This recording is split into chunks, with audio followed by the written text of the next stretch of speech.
আমাৰ অসম প্ৰদেশ কংগ্ৰেছ সন্মানীয় সভাপতি গৌৰৱ গগৈ দেৱৰ নিৰ্দেশ মৰ্মে জুবিন গাৰ্গৰ যিদিনাখন আকস্মিক মৃত্যু নে হত্যা আমি কোনো ক'ব পৰা নাই, অসমবাসী এতিয়াও আশ্বস্ত হ'ব পৰা নাই। সিদিনাখনৰ পৰা আমি সকলো ধৰণৰ ৰাজনৈতিক কাৰ্যকলাপবিলাক আমি বাতিল কৰিছোঁ। আৰু আজি বজালী জিলাত এই আজিৰ দিনটোত আমাৰ বিশিষ্ট সমাজকৰ্মী যতীন নিৰ্মাণ অল্যমান ডাঙৰীয়াৰ নেতৃত্বত প্ৰায় 100জনীয়া ইয়াৰে আমাৰ বজালী সমষ্টিৰ বহু সমাজকৰ্মী লোকে যোগদান কৰা কাৰ্যসূচী এটা আজি প্ৰায় এমাহ পূৰ্বে আজিৰ দিনটো ঠিক কৰা হৈছিল। কিন্তু আমাৰ ইয়াৰ আমঠু অসমৰ প্ৰত্যেকজন নাগৰিকৰ অন্তৰাত্মাত মৰমেৰে স্থান পোৱা জুবিন গাৰ্গৰ যি অকাল মৃত্যু, যি ৰহস্যময় মৃত্যু, সেই মৃত্যুৰ কাৰণে আমি আজিৰ এই যিটো যোগদান কাৰ্যসূচী, সকলো কাৰ্যসূচী আজি আমি বাতিল কৰিছোঁ। আৰু তাৰ পৰিৱৰ্তে বজালী জিলা কংগ্ৰেছৰ অন্তৰ্গত বজালী ব্লক কংগ্ৰেছৰ মুকুল ৰয় নেতৃত্বত ইয়াত আমি জুবিন গাৰ্গ ডাঙৰীয়াৰ আজি আমি স্মৰণ কৰিছোঁ, তেখেতক শ্ৰদ্ধা যাচিছোঁ। আৰু তেখেতে ভাল পোৱা নাহৰ গছৰ পুলি এটা আমি এই আজাদ ভৱনৰ ইয়াতে আমি ৰোপণ কৰিছোঁ। আৰু অনাগত দিনত আমি এই যিটো নাহৰৰ গছ ৰোপণ কৰিছোঁ, বজালী ব্লকে ইয়াক ৰক্ষণাবেক্ষণ দি ইয়াক ডাঙৰ হোৱাৰ কাৰণে। যোৱাকালি মুখ্যমন্ত্ৰীয়ে কৈছে যে জুবিন গাৰ্গৰ হত্যা হৈছে, কিন্তু এতিয়ালৈকে হত্যাকাৰী ধৰিব পৰা নাই। এটা কথা, আমি কংগ্ৰেছ দলৰ যিহেতু নেতৃত্ব বহন কৰি বিভিন্ন ঠাইত ঘূৰি ফুৰিছোঁ, আৰু আমি কংগ্ৰেছ দলৰ প্ৰত্যেকজন ব্যক্তি আপোনালোকে দেখিছে এইকেইটা দিন আমি বিভিন্ন ধৰণৰ কথা বতৰা ক'ব পাৰোঁ, কোৱা নাই। আমি কথা ক'লে তেওঁলোকে আমাক ৰাজনীতি কৰা বুলি ক'বলৈ চেষ্টা কৰিব, কিন্তু আমিও ৰাজনীতি কৰিলে কংগ্ৰেছৰ আদৰ্শক বিশ্বাস কৰিলেও সমাজৰ আমি একোজন সচেতন ব্যক্তি, অসমৰ প্ৰত্যেকজন সচেতন ব্যক্তিৰ মনত এটা প্ৰশ্নই ক্ৰীড়া কৰি আছে। আপুনি ক'লে মুখ্যমন্ত্ৰীয়ে হত্যাকাৰী বুলি কালি দুবাৰকৈ কৈছে তেখেতে হত্যাকাৰী।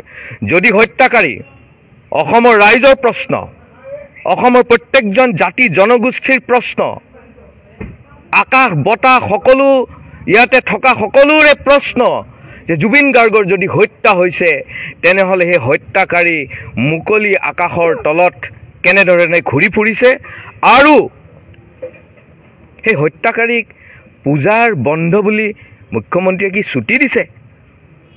এই প্ৰশ্নবিলাক মই এজন সচেতন নাগৰিক হিচাপে মোৰ মনলৈ যেনেধৰণে আছে, অসমৰ প্ৰত্যেকজন নাগৰিকৰ মনলৈ আহিছে।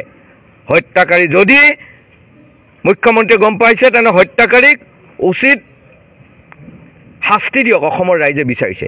জুবিন গাৰ্গৰ এই হত্যা তেওঁৰ মুখেৰে যিটো ওলাইছে, এই হত্যাক অসমবাসীয়ে সহজভাৱে নলয়। আচলতে যি মুখ্যমন্ত্ৰীয়ে কৈছে হত্যাকাৰী বুলি, এই হত্যা কিন্তু কবিতা লিখাৰ দুখতো আচলতে জেললৈ প্ৰেৰণ কৰিছে, কিন্তু হত্যা বুলি কোৱাৰ স্বত্তেও কিন্তু তেখেতসকলক আচলতে গ্ৰেপ্তাৰ কৰিব পৰা নাই।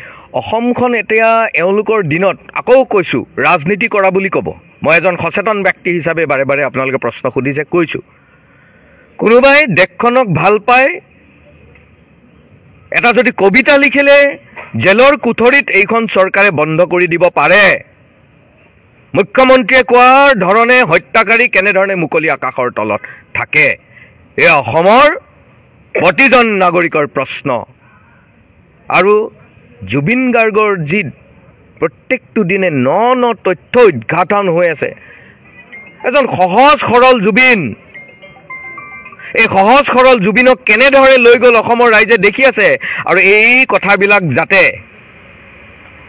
বিভিন্ন ধৰণৰ ৰাজনৈতিক পাশা খেলত কাৰোবাক বচাব যাওঁতে যাতে শেষ হৈ নাযায়, এয়া কিন্তু অসমৰ ৰাইজে শেষ হৈ যাবলৈ নিদিয়ে আৰু লক্ষ্য কৰি আছে। আৰু আমিও বাৰে বাৰে কৈছোঁ, কংগ্ৰেছ দল বুলি নহয়, কংগ্ৰেছ দলৰ সৈনিক বুলি নহয়, আমি সকলোৱে একোজন সমাজৰ সচেতন ব্যক্তি হৈছে, আমাৰ দায়িত্ব আছে জুবিন গাৰ্গৰ প্ৰতি। অসমীয়া ৰাইজৰ লগত আমিও একোজন অসমীয়া ৰাইজৰ সন্তান, গতিকে জুবিন গাৰ্গ অসম আৰু অসমীয়াৰ হৈ অমৰ হ'ব লাগিব। আৰু সমুচিত যিসকল ব্যক্তিয়ে এইসকলৰ লগত ৰাইজে প্ৰত্যক্ষ কৰিছে, আমি প্ৰত্যক্ষ কৰিছোঁ, সেইসকলক জেল হাজোত নহয়, চূড়ান্ত শাস্তি বিহিব লাগিব। সিদ্ধাৰ্থ শৰ্মা যিগৰাকী আচলতে বিতৰ্কিত মেনেজাৰ, সেই মেনেজাৰজনক কিন্তু এতিয়ালৈকে আচলতে ভাৰতীয় যি জনতা পাৰ্টি আছে তেখেতসকলে আচলতে অব্যাহতি দিয়া নাই। তেখেত আচলতে সদস্য পদতো আছিল। এনেকুৱা দুখৰ বিষয়, আজি অসমৰ ৰাইজে জুবিন গাৰ্গৰ এই যে মৃত্যু, মুখ্যমন্ত্ৰী কোৱা হত্যা, সেই হত্যাৰ উচিত তদন্ত বিচাৰি আছে অসমৰ ৰাইজে।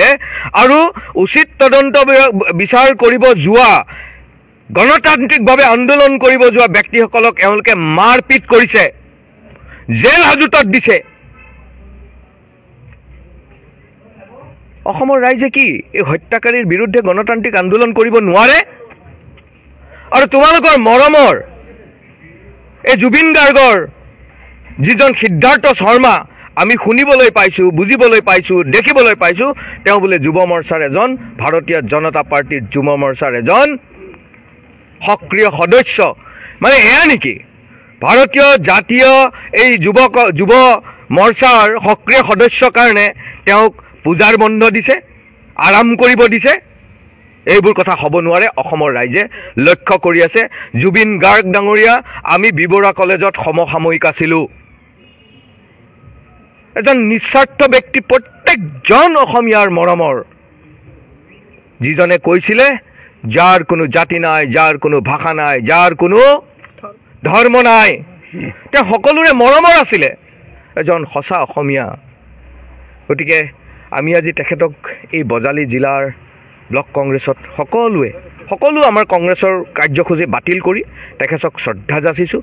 আৰু তেখেতৰ মৃত্যুৰ সঠিক বিচাৰ নোপোৱালৈ অসমৰ ৰাইজ ক্ষান্ত নাথাকে, আমি প্ৰত্যেকজন অসমীয়াই ক্ষান্ত নাথাকোঁ, আমাৰ অসমত থকা প্ৰত্যেকজন সচেতন নাগৰিকে ক্ষান্ত নাথাকে।